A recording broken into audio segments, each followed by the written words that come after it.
విష్ణు విన్యాసం movie review. నేను థియేటర్కి వెళ్ళి కూర్చోవడమే ఈ సినిమా నాకు ఖచ్చితంగా నచ్చుతుంది అనే మైండ్ సెట్తో కూర్చున్నా. ఇంకా సినిమా బేసిక్ లైన్ ఏంటంటే జాతకాల్ని బ్లైండ్గా నమ్మే హీరో హీరోయిన్ ఎలా ప్రేమించి పెళ్లి చేసుకున్నారు అనేదే సినిమా. ఇంకా ఈ సినిమాలో పాజిటివ్స్ విషయానికి వస్తే ఫస్ట్ పాజిటివ్ పాయింట్ ఏంటంటే సెకండ్ సాంగ్ మొదలే అని చెప్పి ఒక సాంగ్ ఉంటుంది. ఆ సాంగ్ చాలా బాగుంది. మిగిలిన పాటలు సినిమాలో ఎందుకున్నాయన్న విషయం నాకైతే అసలు అర్థం కాలేదు. నెక్స్ట్ పాజిటివ్ పాయింట్ ఏంటంటే క్లైమాక్స్ 20 minutes.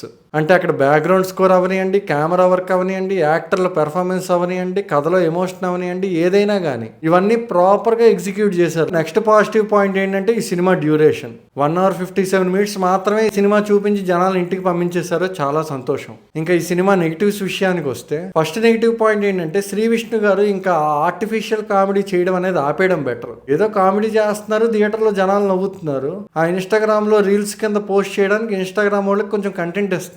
ఇంకా సెకండ్ నెగిటివ్ పాయింట్ ఏంటంటే శ్రీ విష్ణు, సత్య, ప్రవీణ్, బ్రహ్మాజీ ఇంతమంది కమేడియన్స్ ఉండి 1 hour 30 minutes కామెడీ చేయడానికి ట్రై చేసినా కూడా మనకి ఎక్కడ నవ్వు రాదు. ఈ సినిమాకి నెక్స్ట్ నెగిటివ్ పాయింట్ ఏంటంటే ఈ సినిమా ఎగ్జిక్యూషన్. అంటే ఒక మంచి కథని చేతిలో పెట్టుకొని నేనేదో జనాల్ని ఎంటర్టైన్ చేసేయాలి అనే పైత్యంతో జనాలే వాళ్ళ కితకితలు పెట్టుకొని నవ్వుకునే రేంజ్ కామెడీ రాసుకొని 1 hour 30 minutes థియేటర్లో టార్చర్ చూపించారు. నాకైతే అంత మంచి ఎమోషన్ క్లైమాక్స్ లో 20 minutes పెట్టుకున్నప్పుడు దాన్ని ఫస్ట్ నుంచి క్యారీ చేయడానికి ఏం ప్రాబ్లమో నాకైతే అర్థం కాలే.